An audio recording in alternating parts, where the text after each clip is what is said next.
First Goody victim here. Got a Dreaming Fox opponent. Nope, all those are set 5. Set 5, set 6. All of the wells are set 5, set 6.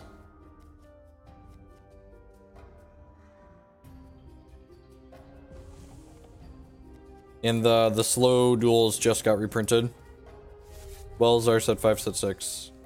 I guess those are, yeah, those are the wells are really up in price. I wonder why the wells increased so much. I don't know if they like suddenly became more popular or like what the deal is. It's like moderately aggressive. I'm gonna put a non-resource on top of my deck here, kind of digging for a what's the word I'm searching for? We're looking for a copy of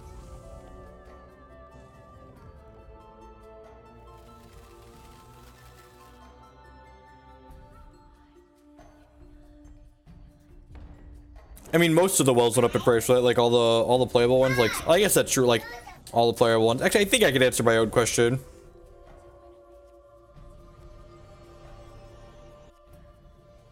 I'm gonna put these Vespers into play. So Vesper is a 1/1 for 1. Then whenever a constant enters play under our control, it gets +1/+1 permanently. So next turn, for instance, when we use our Papa Goot power to summon a Daybreak, these Vespers are going to grow a bit larger for us.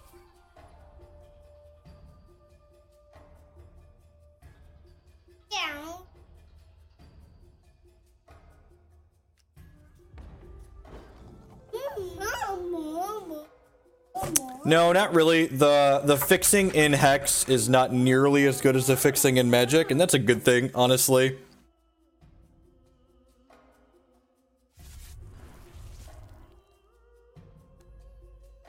Tap this, put a Daybreak into play, which triggers my Vespers. The Daybreak's gonna gain us a life every turn. Let's go ahead and get aggressive here. I'm gonna go ahead and draw 2 here.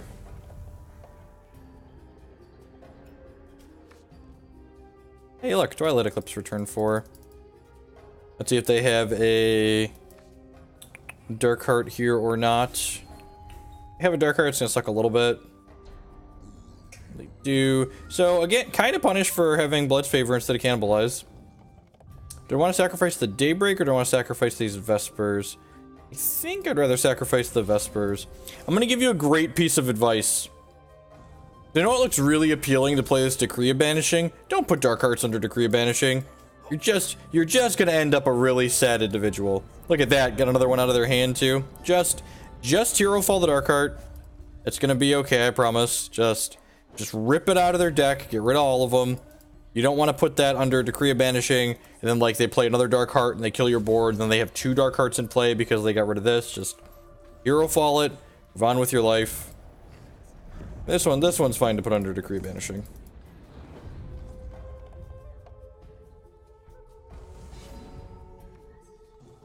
I'm just gonna go ahead and play a Twilight Eclipse out here, I think. This deals damage to my opponent every turn equal to the amount of constants we have in play, and then we gain life because it is life drain. We're taking like under some pressure here, but not a ton.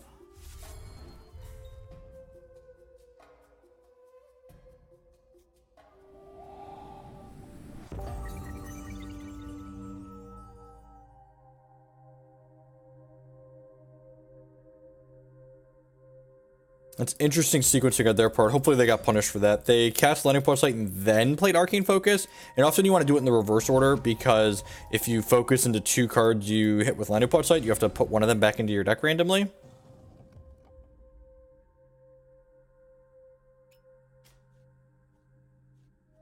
Alright, well we got some Archons.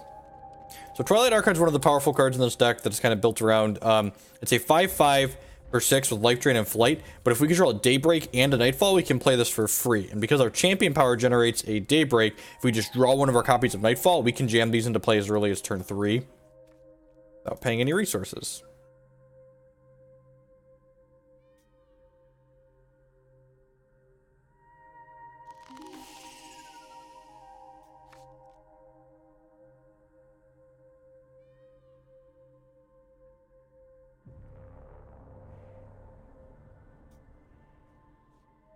All right, well, my opponent gave us another Twilight Eclipse here because they Into the Unknown. So Into the Unknown returns the Twilight Archon to our hand, and then turns all of our other Twilight Archons into other cards of the same thresholds. And Twilight Eclipse, in general, another piece of quality advice, don't, into the unknown, dual shard cards. It's generally going to end up being a bad time for you. Because most dual shard cards are very reasonable. So, like, now, we have 2 Twilight Eclipses here. Unless my opponent has Clash of Steel, they're going to be in a lot of trouble. So, each of these are going to deal 4 to my opponent next turn, so they're going to take 8, and we're going to gain 8, 9.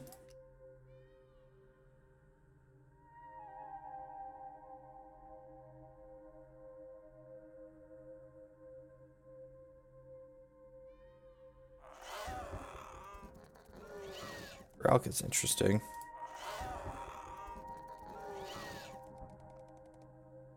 You tried adding Cloud Post to this deck? It's fresh out of posts, unfortunately.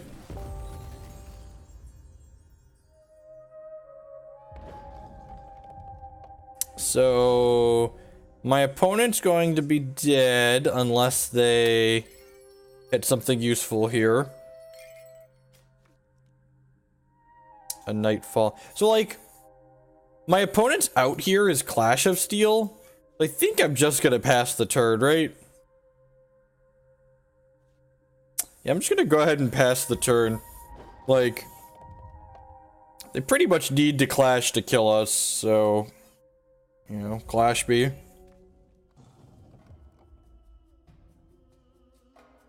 Do I know offhand how much this deck is? Oh, this is a good punishment. So this card draws them cards if I have more cards in hand than they do. So by not playing a card, I enable them to draw 2 cards of Silver Talon Adjudicator, which is a very, very real cost.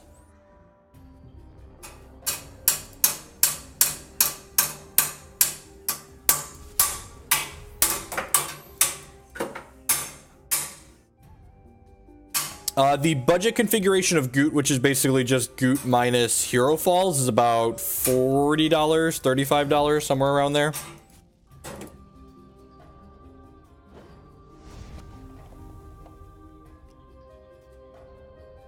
That's so many resources from now. That's so many resources from now. Alright, so let's play this Nightfall out.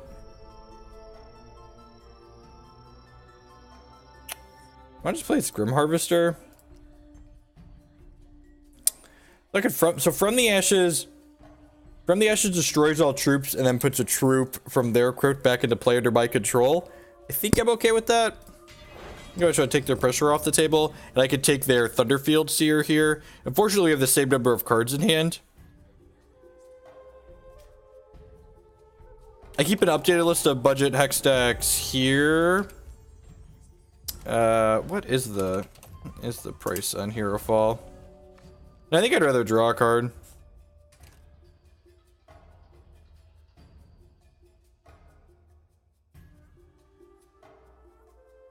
Herofalls are like $7. So this non-budget configuration that we're playing right now is probably about 80 or so. Does that put them down? They wouldn't have been dead. They're at 12, man. They're taking 5 here. I'd rather just draw a card. I think they're pretty likely to be able to interact with a troop. I think they're pretty likely to be able to interact with a troop, right? I think trying to generate some value is fine here.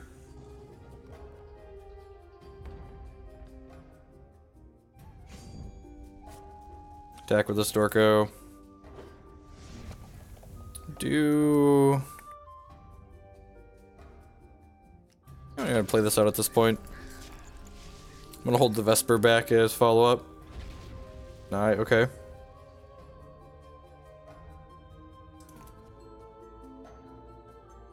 I'm just gonna pass though. I think I want to hold the Vesper as a follow-up.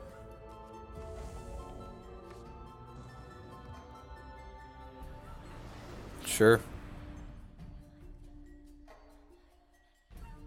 So my opponent is psychically ascended, so every time they play an action, they're going to generate a random troop with that action's cost, and whenever they activate their champion power, they generate They generate an action. Berry Pouch. Alright. My opponent's going to 1. They weren't dead there. They were actually only going to 1, but okay. So Withering Gaze is an easy in. The extra Herofall is an easy in. Steal Intel comes in. Decree of Banishing is pretty terrible. I cut my extra journey, didn't I? I did. I think Dark of Night's actually fine. Like, taking their pressure off the table is reasonable, and it creates a Nightfall, which is good. What do I actually want to trim? Is trimming Nightfall unreasonable? Do you, like, run into not having enough actual constants in my deck if I trim a Nightfall? Steal Intel takes a card out of my opponent's discard pile and puts it into my hand while turning its thresholds into blood so I can play them. So you can, like, take their Psychic Ascension.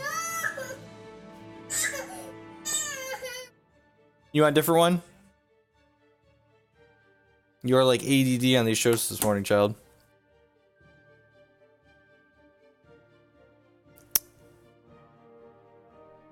That's true. I'm gonna cut the Vesper. I'm gonna cut the Vespers for now.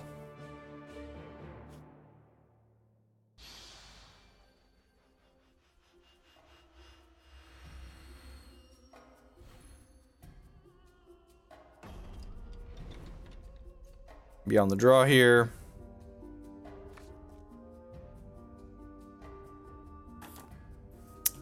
Yeah, it seems decent, right? Have all of our thresholds. Get to go Blood, Nightfall on 1, probably Shard of Retribution, Withering Gaze on 2. So I get the Nightfall down and start draining them out. I'm gonna double check. I'm gonna go double check what Op does, because I feel like I don't know what it does. Because people keep asking if it's better than Serum Visions.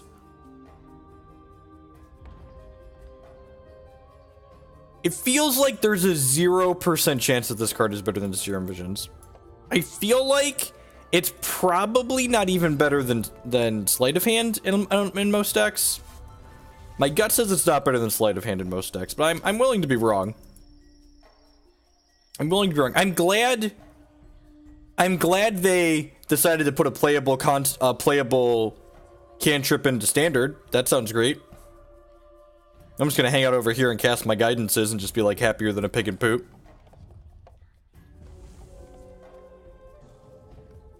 Let me tell you about this guidance card. It's more than good. It's great. Start damning my opponent out of the game here. Speaking of guidance being great, you got over here, opponent.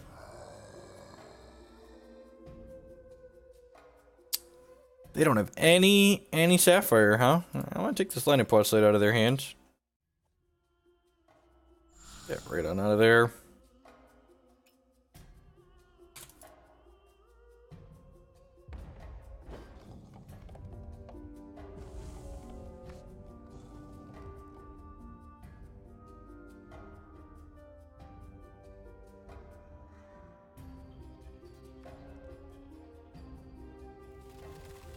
Ah, lucky. Opponent,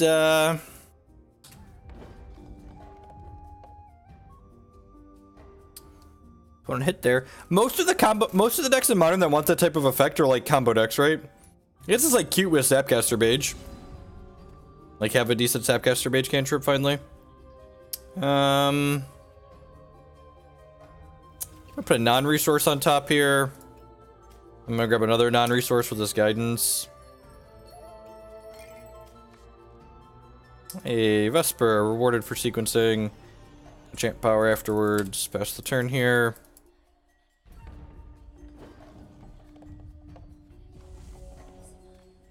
Yeah, the art's okay out here. I like AA focuses better than the AA guidance. The guidance art isn't bad, but I like the focus art better.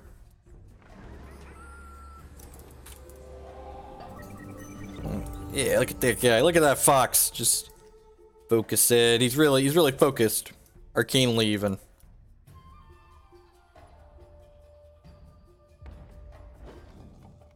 Why is it better in Storm? like, a lot of the popular Storm variations, like, have been moving away from playing Remand even, right?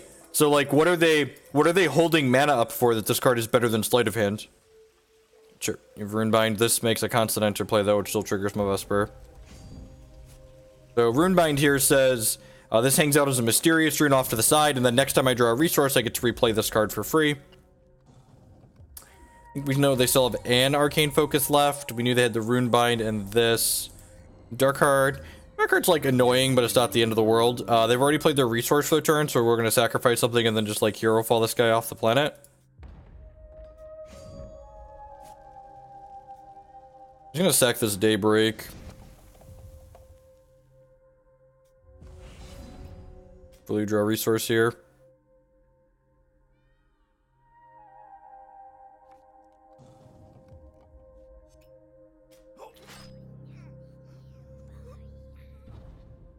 Oh, that's both games we've Herofalled them and gotten a second dark card out of their hand. Having been on the other side of that is just like so vomit inducing.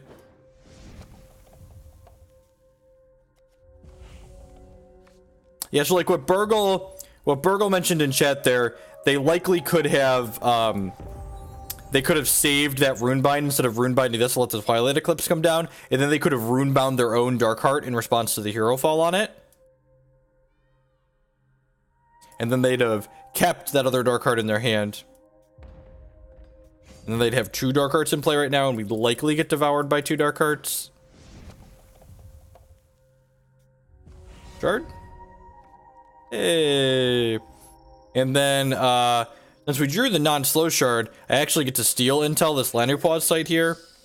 That's prophesied, so like, steal intel against decks that have prophecy, and it is so good, so like I get the prophecy effect off of this too. I use my steal intel as a draw four basically. Because, you know, it's decent. List of things that are reasonable, it's definitely towards the top.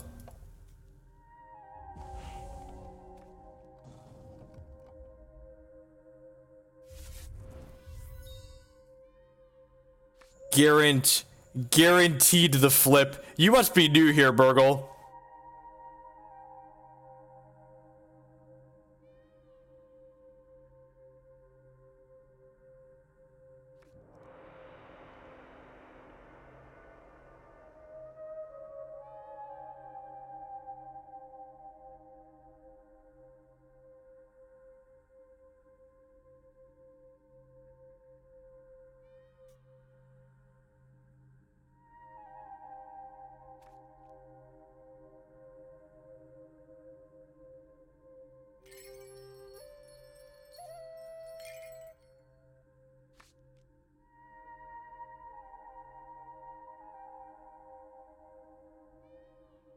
Get every Arcade Soil Runebound last night.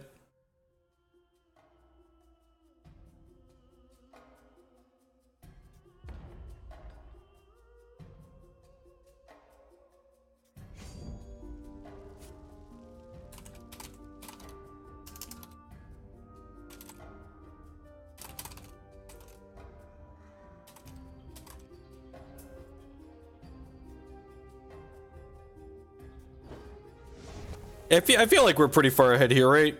Like, I'm gonna get to Herofall the Silvertailed Adjudicator, which gets rid of a lot of their win conditions, like, plus play this Radiant Position. But I get to Withering Gaze to boot now.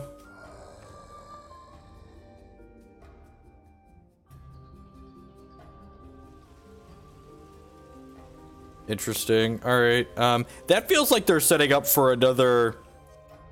They're setting up for another Adjudicator, so I'm just gonna Herofall this. Or not. It's fine. This Radiant Physician has a draw 2 on it. Or has a draw 1 on it from the Landerpaw site that I stole. And then Broodbiting, that's actually made the Vesper larger, which is kind of funny.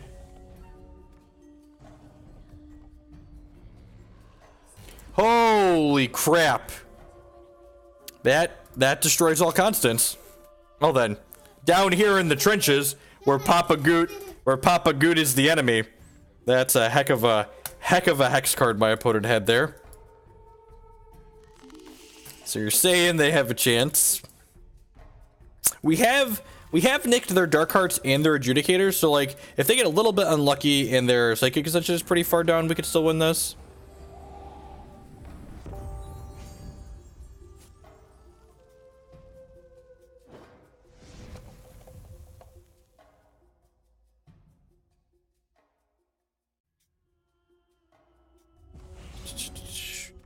I mean, there's nothing wrong with trying to ensure you're winning your matchups that you know are good. When you play a constant, this gets +1/+1. Sure, so let's do this.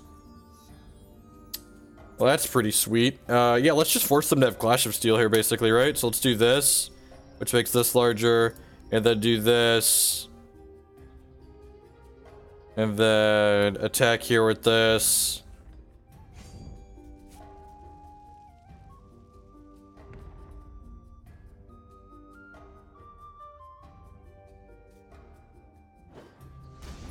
Hey, Ring. Morning's been swell. I'm gonna go ahead and lead on Twilight Archon here, because if they Runebind this, so then I'm gonna draw cards with this. Draw 2, lose 2. Oh, look at that. We hit another Twilight Archon. Alright, here's my dorks. Hope you got a Clash. And by hope you got a Clash of Steel, I mean hope you don't, because otherwise you're dead. Yep, that's fine. That's not a Clash of Steel. Things that is not Clash of Steel. Here are my 5/5 flyers. Don't clash me, don't clash me, don't clash me. Have a heart, don't clash me.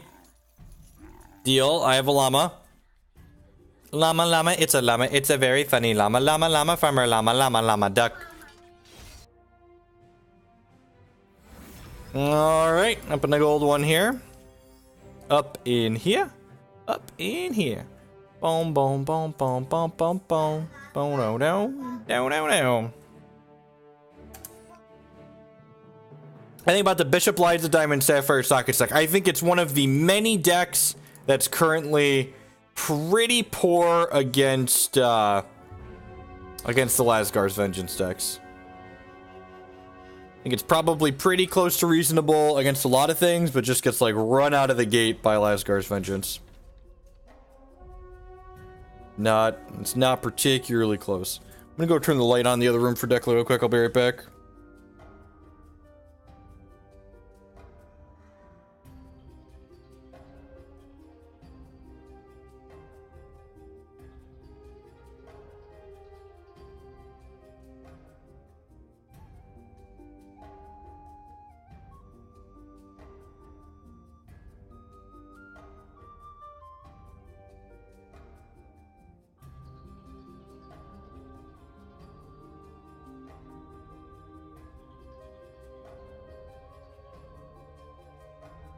So for those who are unaware, Hex has a lot of transparency, especially what they're doing with their formats, and they have a watch list for cards that they may or may not ban in a given format.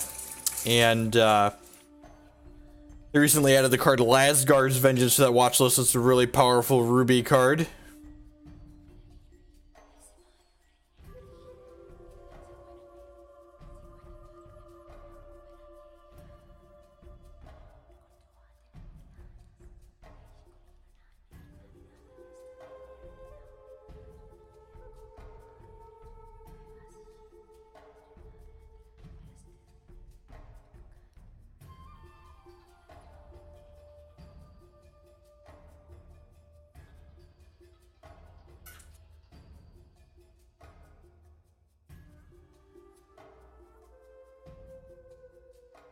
In one game, I didn't get blown out to Lasgar's when I developed my opponent, didn't get a second red threshold. Monkeys and a dartboard don't control. It's really strange, right? Like what is going on? That they're not just closing their eyes and like banning and unbanning cards at random. It's like I don't understand. I don't understand. How do I manage this?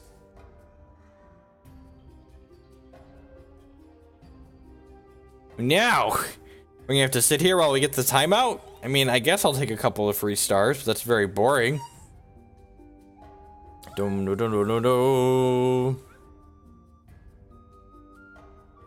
How many daybreaks are too many? I don't actually know, Fred. I haven't really drafted this format a ton. Yeah. Man, I really wish we had async limited. I'd probably stream limited on occasion if we had async still, but like without async, the queue time just sucks. And like the waiting for it to queue and like even the draft portion, just like it takes forever, right? Like 30 minutes of drafting is so long.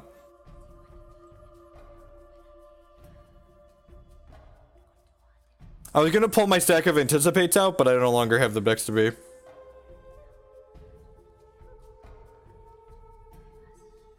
Assault is when a troop attacks. So just like turn your card sideways, the card ticks down.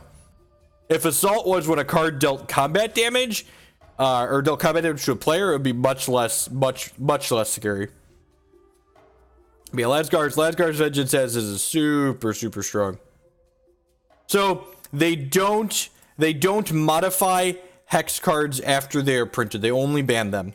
Either legal or they are not. Because remember, standard isn't the only thing that hex is, right? Like, what if people bought Lasgar's Vengeance for what if people bought Lasgar's Vengeance to play in Immortal or to play in PvE? Like, they're fine there.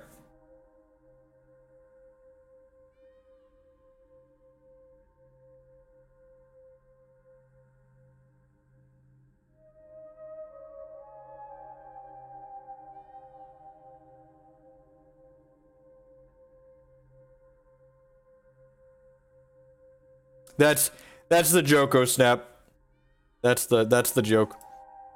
Once upon a time, Past Jeff decided that he was going to play the finance game. And he bought a lot of copies of the card Anticipate because he thought it was the perfect cantrip. NBC play in modern long term, and cantrips that see play in modern long term generally go up in value.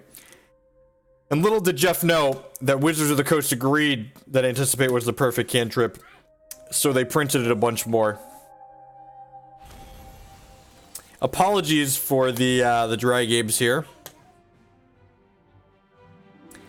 You could probably argue that changing cards is like changing keywords is functionally the same as changing cards. It's like changing a bunch of cards at once as opposed to changing a single one.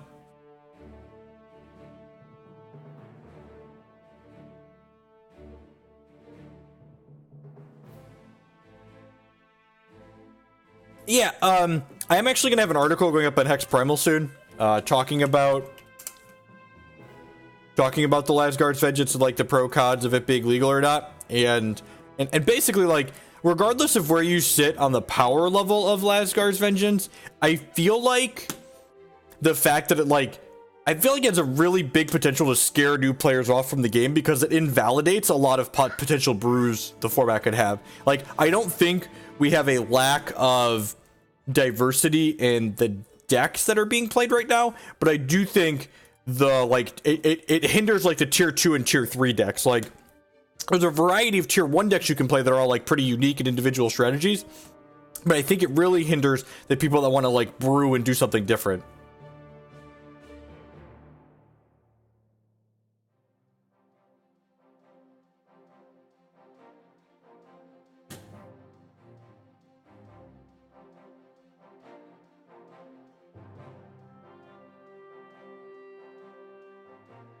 When will we have that article? That's a good question. Probably this week. I sent it to them yesterday or the day before. I'm actually kind of surprised it's not up yet.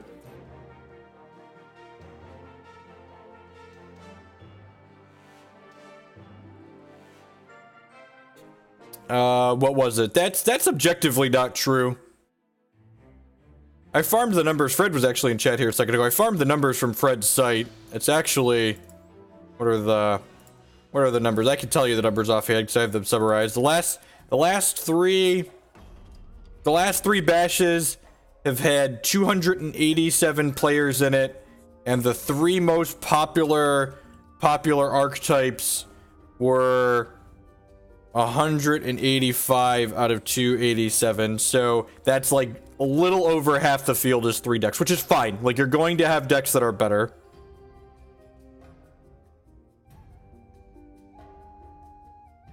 I asked them...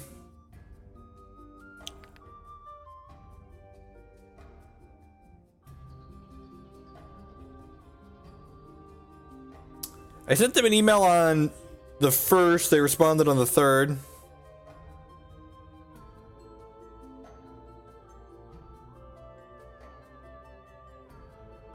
Yeah, I agree. The fact that like 60, like having your 3 best decks be 65% of the field, and then like fringe tier 2, tier 3 decks being 35% of the field is very reasonable. It allows people to metagame accordingly. I don't think you can objectively say the current format is unhealthy. I do think you can objectively say that like the Last Guard's Vengeance card is very punishing for people that want to work on non-tier 1 decks though.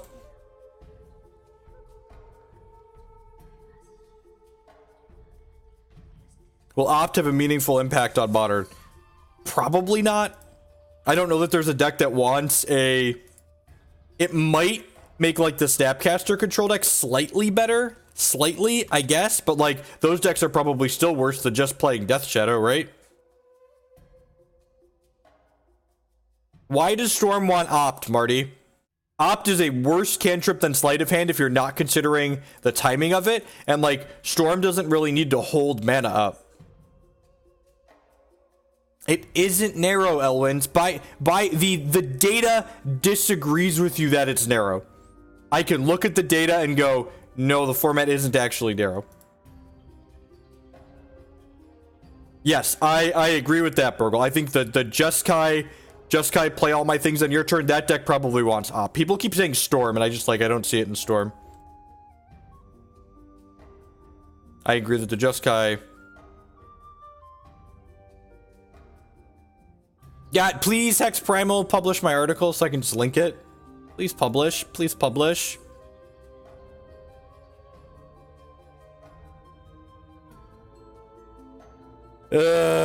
These people on YouTube in the future enjoy skipping through all of this. You ever... God, we're so addicted to technology. I, like, checked Discord on my third monitor and then, like, pulled my phone out of my pocket and then, like, immediately opened up Discord to check it. It's like, the Discord hasn't changed since I was on my computer here 2 seconds ago. I mean, it's literally only 2 minutes. The disconnect time on here is literally only 2 minutes more than Magic Online. And actually, the 5 minutes per game on here is more punishing than the disconnect timer on Magic Online, because on Magic Online... you get 10 minutes period, and if you come back after like 8 minutes, there's no punishment. Whereas on here, you get a game lost at 5 minutes and then a match lost at 12.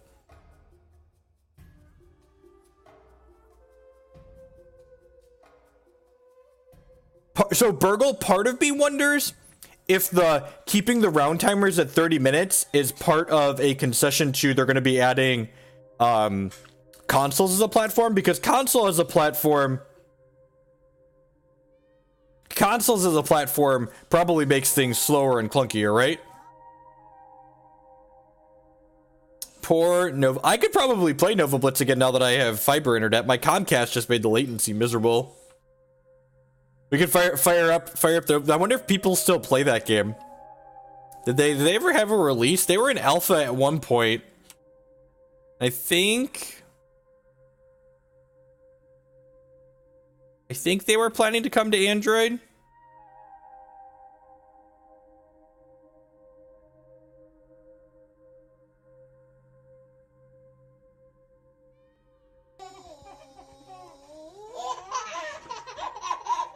Hey, Big Dookie!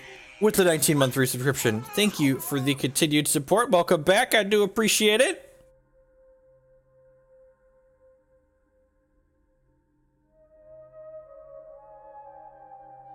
I don't know that it's going to be that bad. I actually don't think the Diamond Sapphire Control Mirror would be the one. I'd be worried about big boards more than anything else. Like, yay, we're into Plat. All right, the timeout win put us into Plat 5. We're on our way towards that animated sleeve. Aim for the Kiki Chord, stayed for the Hex. I feel like that describes a lot of people here.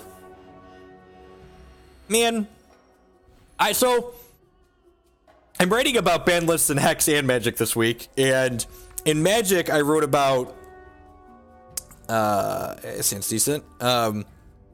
In Magic I was looking like writing about like what Modern has looked like historically and like what I enjoyed in different Modern formats as opposed to like what I'm not really enjoying now. And like I was kind of getting upset while I was writing the article because I was just like, man, I really used to love this format and now it's just like this giant bag of dicks.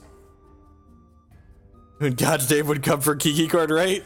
Look, Cannon, once upon a time, Kiki Cord did a really good job of paying for my mortgage. Decree of Banishing is actually a great draw here. I'm gonna go ahead and grab a diamond here so that Mubi can guidance for another resource. Hopefully we hit a blood so we can Herofall. Actually, hopefully we hit a blood ice. Or an ice. Any ice would be fine. Well, Retribution's fine. Got some removal here. So, like, the nuts would be drawing a Nightfall next turn, because then we could go Nightfall, decree their threat, hit this, hit Twilight Archon. Fast Twilight Archon is basically unbeatable in this matchup. Alright, so I could do this. I think I'm just going to Herofall this Dorko.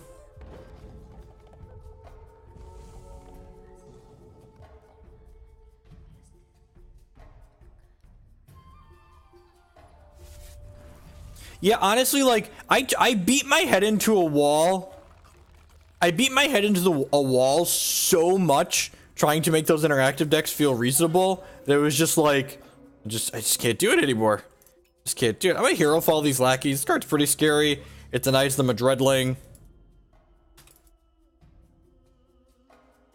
Ideally, save this Decree for a Crusader.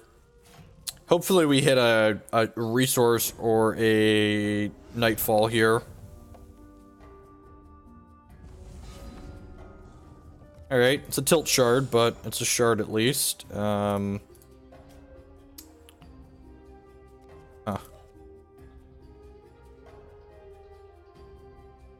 Yeah, I'm just gonna Decree of Banishing here and get rid of this Web Spawn. I feel a little bit bad if they have a Crusader as a follow-up here, but at the same time, like, I want to just, like, keep their pressure down. Wicked Web Spawn says every time they scrounge, they make 2 Dreadlings, so it's just gonna let them go really wide, really fast, and get a lot of assault triggers towards their Lasgar's Vengeance.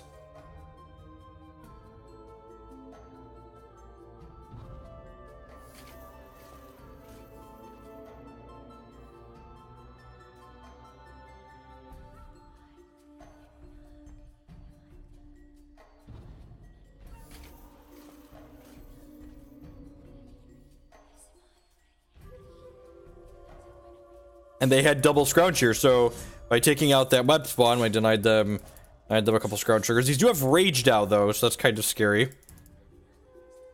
Play a lot of Grixis Shadow because I enjoy winning, yeah, right?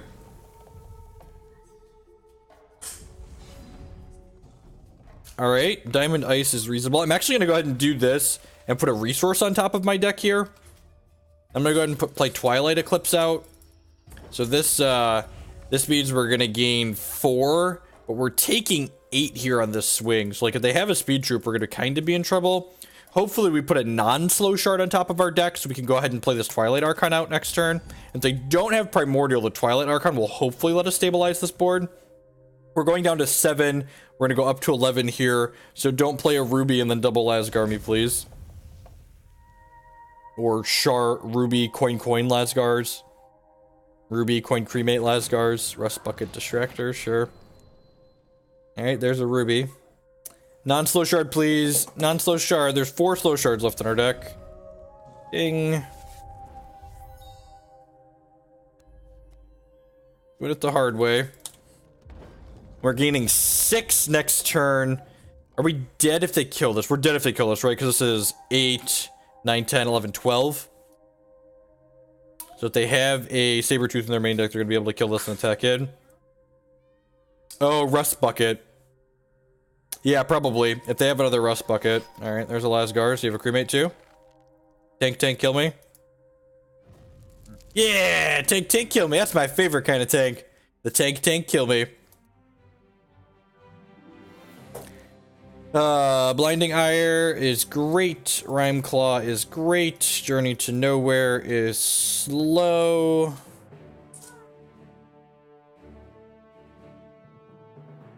Dark of Night is kinda slow. Blood's Favor is super slow. I don't like all the cheap shots this matchup. Bringing in 1 cheap shot seems fine. I don't think I want another Herofall. It's a little bit slow and clunky. Do this.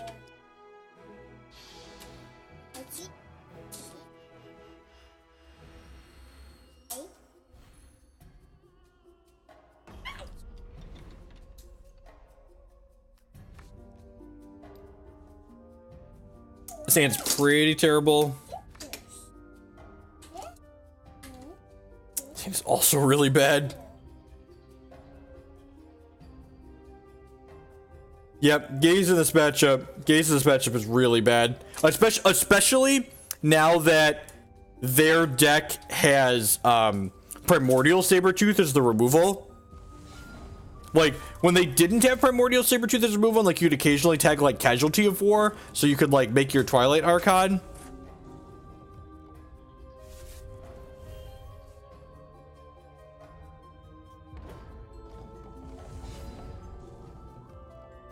The first hand didn't do anything. It was five resources, a cantrip, and a Twilight Archon. Yeah, you shouldn't keep hands like that. People that keep hand, like, so, like, we weren't rewarded for mulliganing there, but the fact that we weren't rewarded for mulliganing there doesn't mean that mulliganing was wrong. People that keep hands like that first hand that I mulliganed in that last game, those are the type of people that think, like, I just couldn't do anything against the aggressive deck. No, you could have mulliganed against the aggressive deck, and you're not always going to be rewarded for mulliganing aggressively, but you should, on average, mulligan more aggressively than most people do.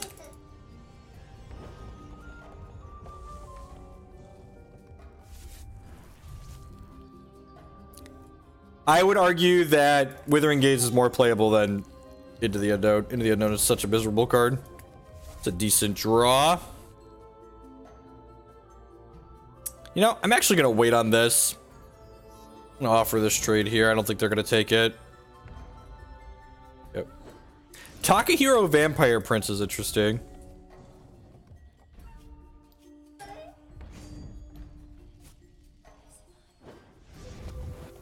So long, Vesper, my old friend. Phone's a little naive.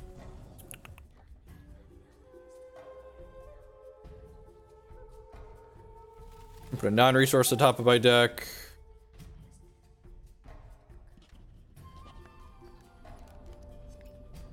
This Vampire Prince. This is to play. They're probably going to chump block both of these. That's fine.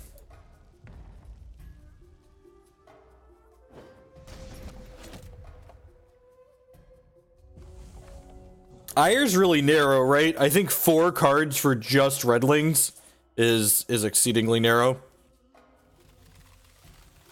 I guess it's good in this matchup, right?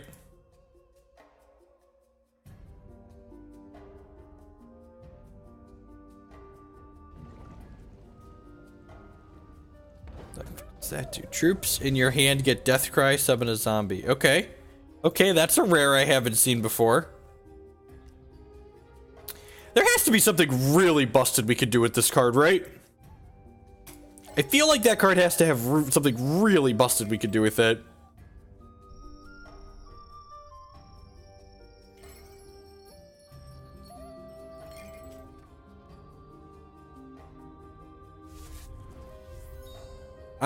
I don't expect Mono Blood decks to be popular until Lasgar's Vengeance leaves the format or is bad. Leaves the format in some way, shape, or form.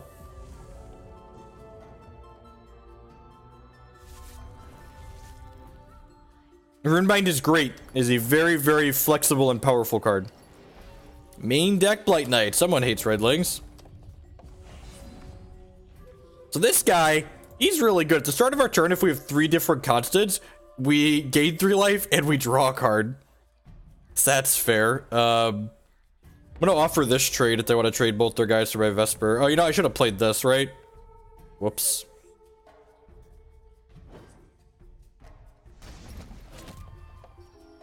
Oh, they both make zombies. That's fair. No, I don't want a guidance. If I guidance, I'm gonna like... I'm just gonna hit a stupid slow shard. I just want to play Twilight Eclipse this turn.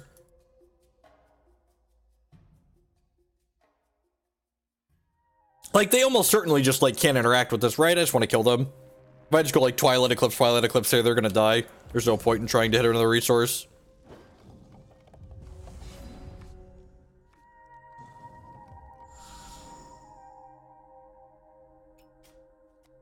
Alright, have another one. Enjoy. My limited deck's really good. It's got 4 Twilight Eclipse in it. Alright, Blinding Ire seems great. Journey into Nightmare is probably a little slow. It's like a main deck time in Sapphire Hedge.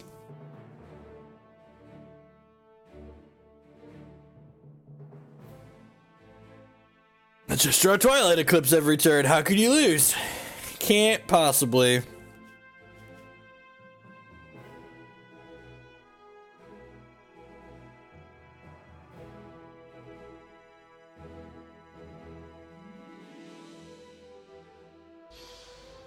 Monoblood gets to play Eternal Seeker Burgle.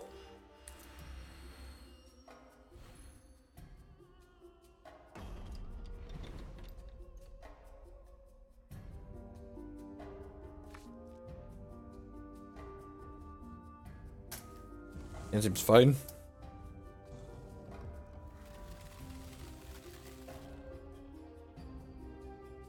Waltz is more in there for the Underworld Crusader decks. More than anything. I'm gonna put a non-resource on top of my deck because I can get a resource later with this this guidance.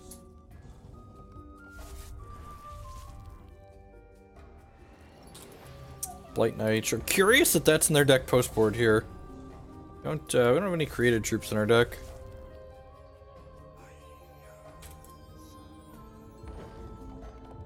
I mean, Underworld Crusader is just like the best death cry in the game, right? Succubus is probably a close second. Succubus is... Oh, no, not my Radiant Physician.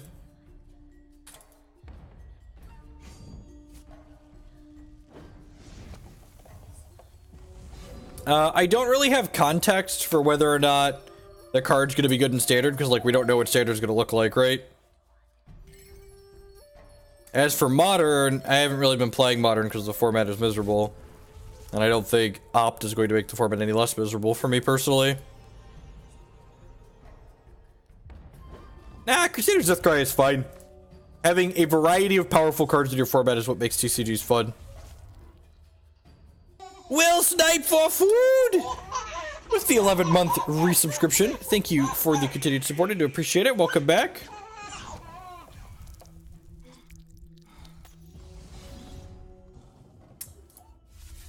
Go ahead and Dark of Night this Vampire Princess here, which will make this larger, and then let us play this Twilight Archon for free, because Dark of Night generates a Nightfall.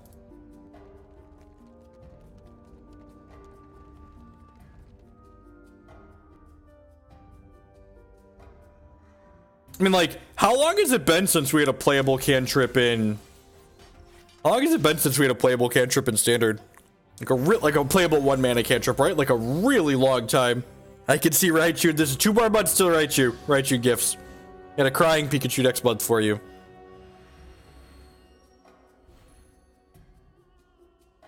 Yeah, I think Blight Knight's a fine main deck hedge.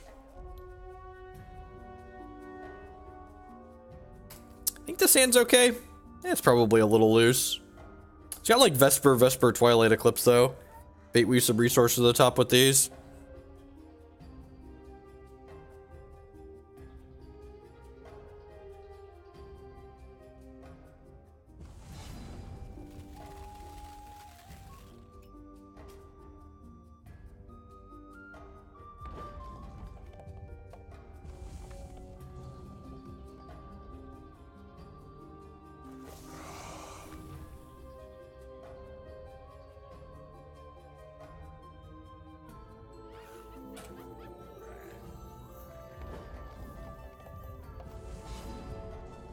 Another Diamond Ice tilt.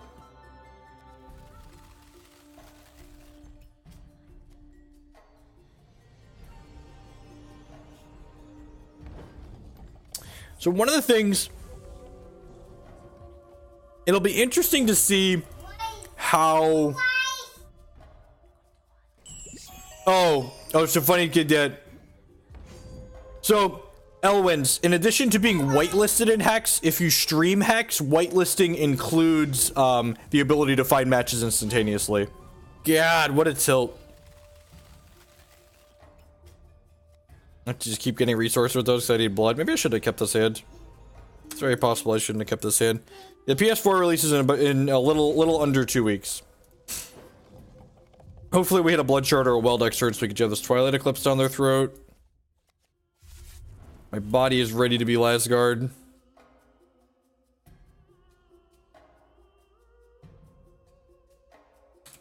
It's going to be interesting to see how many players from the PS4 launch convert from paid players or like free-to-play players to paid players, because like I feel like unless there's something that we haven't seen yet, it's going to be really hard for players to convert free-to-play into... Opponent missed a point of damage there. It's going to be pretty difficult for players to convert free-to-play into actual paid, like, competitive stuff, right? Alright. My body is ready to die to Lasgard's vengeance. Kill me!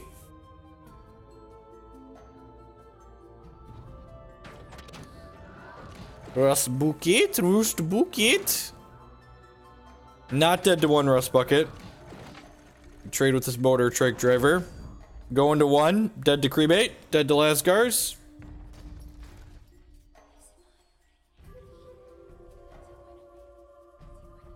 It's not about getting gold, Dark Wonders. Like, they have a system in place for people to get gold. The issue is that how, as a free-to-play player, are they supposed to actually get platinum? Because there's no trade chat, right? And there's no conversion currency. So like, even if you have this route to like farm gold, you can't post in chat, hey, want to sell this gold for other stuff. Like that's not an option for them.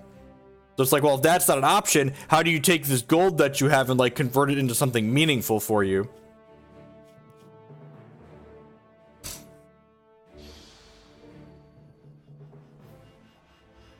So I'm hoping, hopefully, they've thought that through, and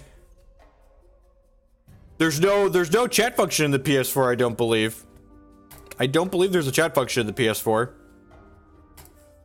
and the auction house functionality isn't the same as the PC. It's just going to be quick buy and quick sell.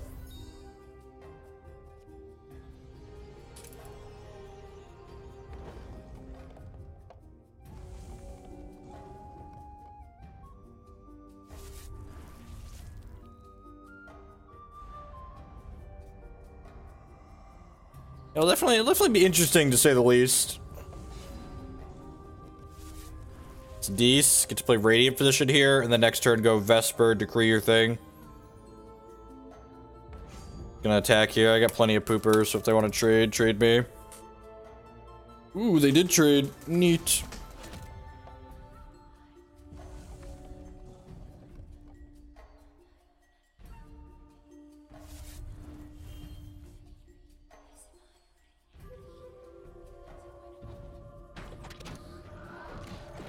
Top 4 in what? Yesterday was a Tuesday.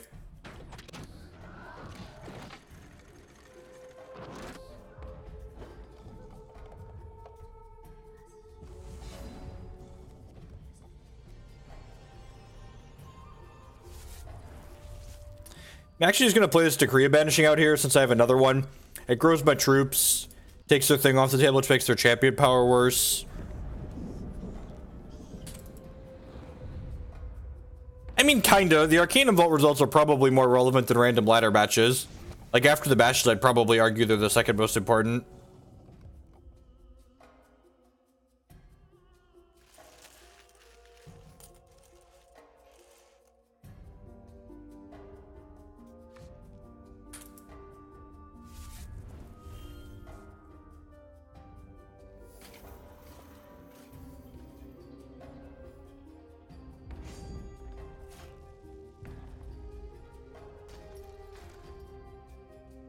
Yeah, you won't, as at release, you won't be able to buy from the stores. Like Hex Primal and Battle Shopper won't be able to send you cards via in-game mail on the PlayStation release. Yeah, the PlayStation version is completely free. And if you pay for PS Plus, you get a free Evo sealed once a month, I guess. Which is sweet.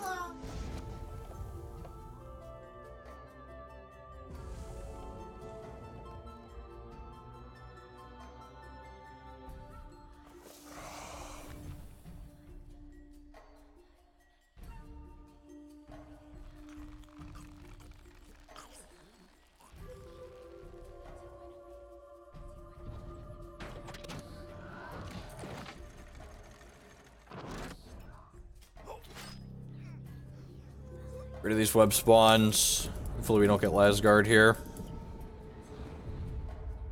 You cannot link your PlayStation. You will not be able to link your PlayStation and PC accounts at launch. It's not something that you'll be able to do.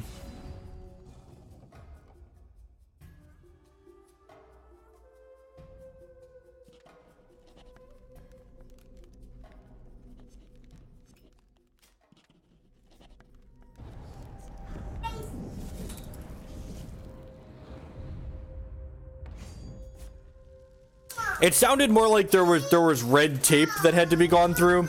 God, we're about to get Lasgard Vengeance and die, aren't we?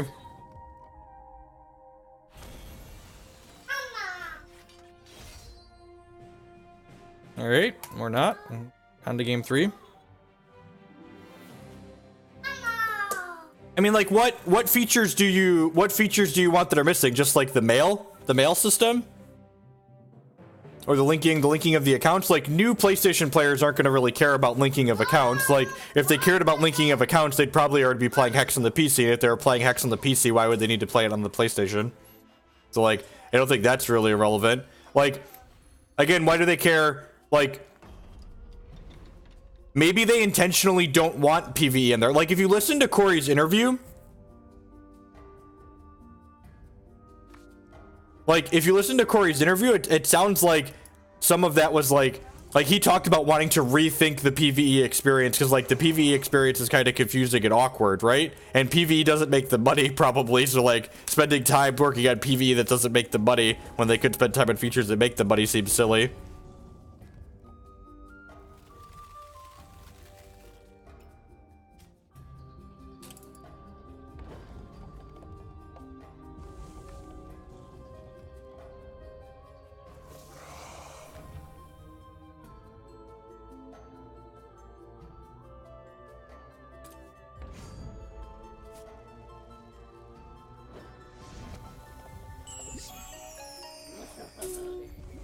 But like, I don't understand the logic. I heard someone else say this too. They were like, well, they should have waited on this release because it's not going to do what I wanted to do right out of the bat. It's like, well, why does it have to do specifically what you want it to do right off the bat? Like, if there's other people that this is going to be reasonable for, like, why not just let the people play with it that it's going to be reasonable for right away?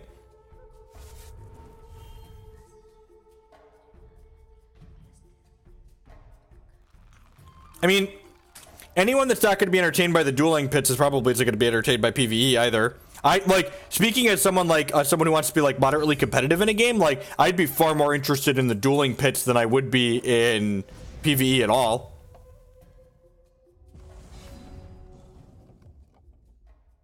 I think it's wrong to say PvE doesn't make them money just because I went straight to EVO sales and stuff. Doesn't mean all well, some will PvE until they're interested enough. And if it's a shit version of PvE that they might not get interested enough to pay for PvP. Sure, but like, I don't understand your argument.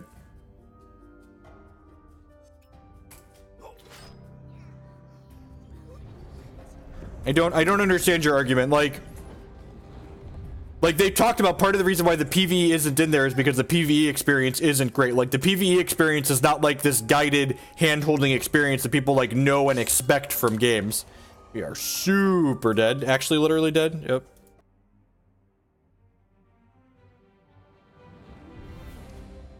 Let's queue up one more here.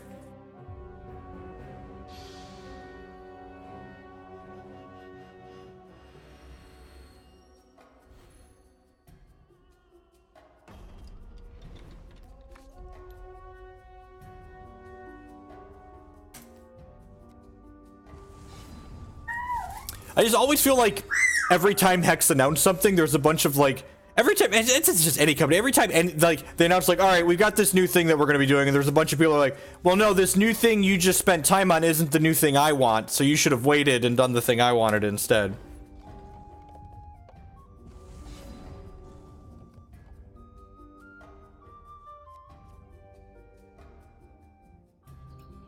Yeah, but like, what I'm saying is the PvE that exists now isn't something that transitions you to PvP. Like the dueling pits that they've added sounds fantastic. It's a PvE experience that actually prepares you to transition to playing the actual game. Whereas PvE, like, explaining to people in the current PvE on the computer that, like, oh, no, you actually can't, it doesn't work that way. You can't use the equipment that you got used to using in PvE and PvP. Like, no, it's different now. It's just completely different. It's like, that's awkward and strange. Like, that you have to explain that, like, this time, all this time you spent, like, leveling a character and stuff is now irrelevant in the actual PvP. I am not surprised they didn't bring PvE over, because I think the current PvE experience probably would actively hinders people from playing PvP, or, like, being encouraged to play it. So I think I'm just going to play this Blood's Favor here. I shouldn't have played my resource. I should have played the Blood's Favor first. I'm going to draw a Slow Shard and hate myself. Oh, we didn't draw a Slow Shard at least. I'm going to play this Twilight Archon. The reason why I'm not just playing the Twilight Eclipse out is because if I played the Twilight Eclipse out, I'd have 2 Blood's Favors in my hand, which meant if my opponent killed my Twilight Archon and then hit me with this, they'd guaranteed take an action away, which is bad for me.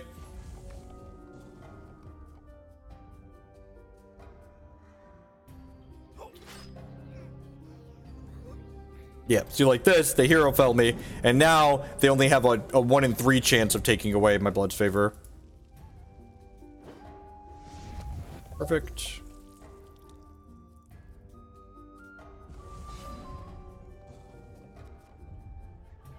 I'm just getting this out of my hand so the princess can't take it away. Perfect. Play this, and then next turn go Nightfall, Twilight Eclipse, and then hopefully run away with the game from there. The one thing I hope the Dueling Pits does, and if it does, I really hope the Dueling Pits has a rewards ladder that these people will be able to play on. Because if you can't actually earn booster packs playing the Dueling Pits like you can playing on the regular constructed ladder, there's no reasonable way for people to turn grinding the Dueling Pits into meaningful cards for PvP. Yeah, I'm just gonna do this and do this. Anyone who thinks Redlings and Mono Red and Bombus will stop being decks if Lasgar's Vengeance isn't legal hasn't played those decks enough to understand why they're powerful. Getting gold doesn't turn into constructed playable cards. Getting packs to play limited can bridge you into constructed playable cards.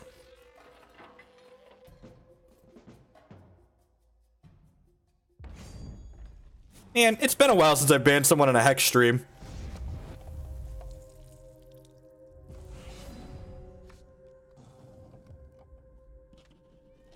You're not allowed to be aggressively wrong here. You're allowed to be passively wrong.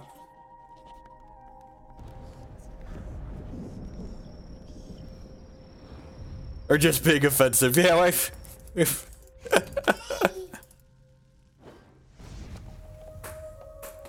yeah, everyone is entitled to their opinion no matter how dumb they may be. It's just you're not entitled to spew your dumb opinion here where I have to read it.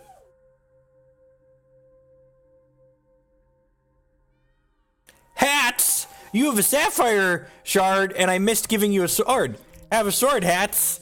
Sorry that took a little while.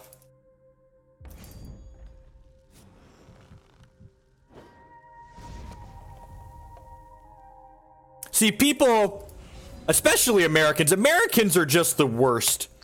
They think that free speech means that they're entitled to spew whatever they want whenever they want and everyone has to listen to it. No, the First Amendment just means that the government isn't going to put you in prison for being an idiot. It doesn't mean the rest of us have to listen to it.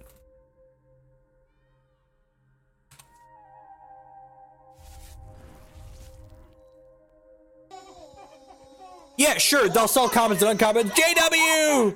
Remember to renew my Twitch Prime. Thank you for the continued support. I do appreciate it. 8 months of remembering. Welcome back. Yep. Freedom of speech does not mean free from consequences. That's exactly the correct way to put it.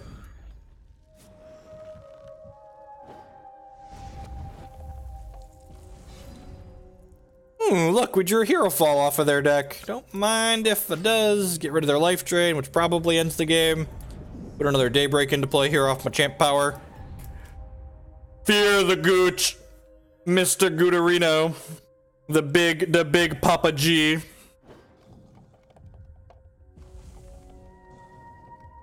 So the dueling pits is going to... So the dueling pits is going to be fair... K-Smith, I see you mentioned the Lasgard's Vengeance thing. I don't think it's unreasonable for people that are inexperienced TCG players to not understand that control decks are good in the context of a format. So, like, it's not intuitive that banning Lasgard's Vengeance makes Diamond Sapphire Control worse. Because I definitely agree with that person. I think Diamond Sapphire Control is the best deck in the current constructed format. But I also think that if Lasgard's Vengeance was banned, that deck would be much worse. I would definitely agree that banning them makes them less obnoxious. I think they'd make them more enjoyable to play with and against, too.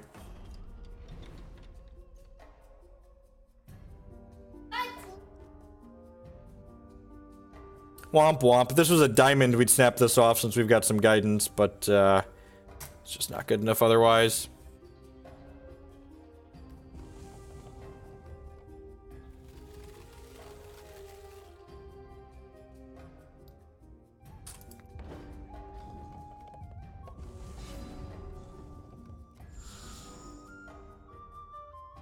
We have a blood here. I play Radiant Physician next turn.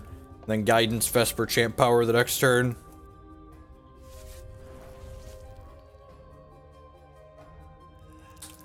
Always a prince.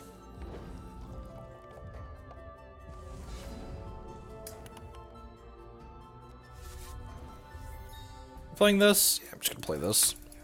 Take a hit from the prince here. I feel a little bit bad if they kill this turn.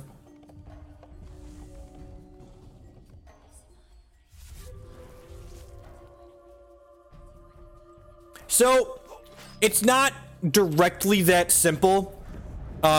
So for instance, a good example is, let's say in the new format, the two best decks are, let's say in the new format, the two best decks were, some Sockets based deck and, Blood Wild Deathcry.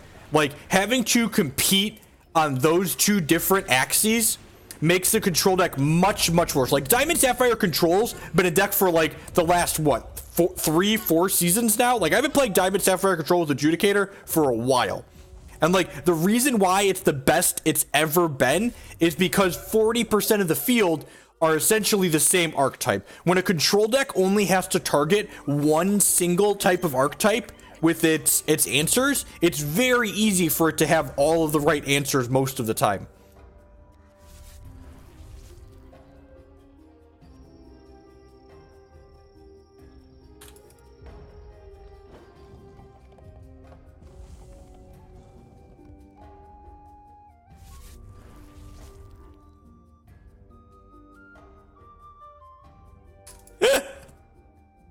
God, you just can't even make this shit up.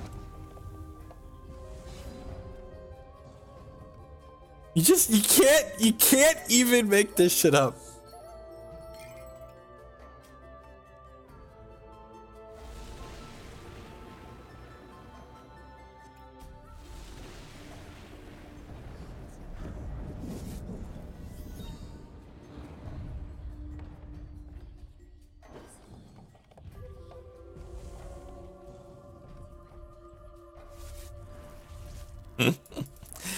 Well, you know, just doing what Twilight Eclipse does, which is hanging out, nickel and dime opponent of the game. They're taking 4 damage every single turn, and we're gaining 5. Now they're gonna take 5, and we'll gain 6.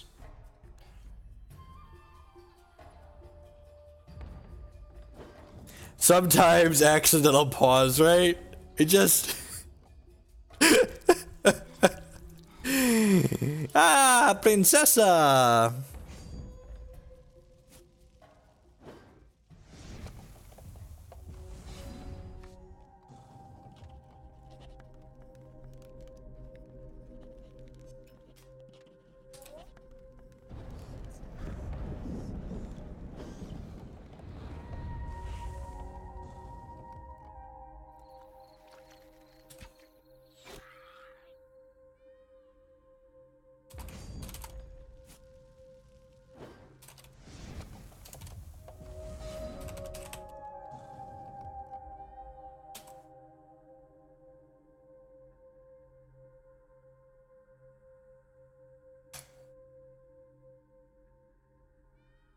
Well, come on now. Come on. It's not like, you have to remember that Magic Online is a piece of software written by hobbyists in their spare time because they love doing it. It's not like it's a piece of software that makes $25 million a year and makes a large company significant amounts of money. Because that would be ridiculous if that were true and that stuff still happened.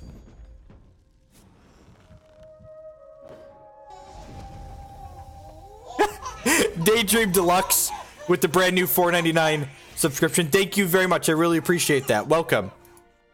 Appreciate the support. I haven't plugged myself yet this morning, but subscriptions are the absolute best way you can support my content here, so I really appreciate that. If you enjoy my Hex content and you want to help me produce more of it, please consider subscribing on Twitch. You can also support my content by supporting my sponsors, hexprimal.com. We'll have to buy and sell Hex CCG singles. If you use code Jeff5 at checkout with them, you'll save 5% on all of your singles orders. And of course, inkedgaming.com can help you customize your gaming experience. They do custom playmats and mouse pads. You can put your own artwork that you have the right to redistribute on them, or they have a wide selection of really nice artwork on their website that you can just pick from.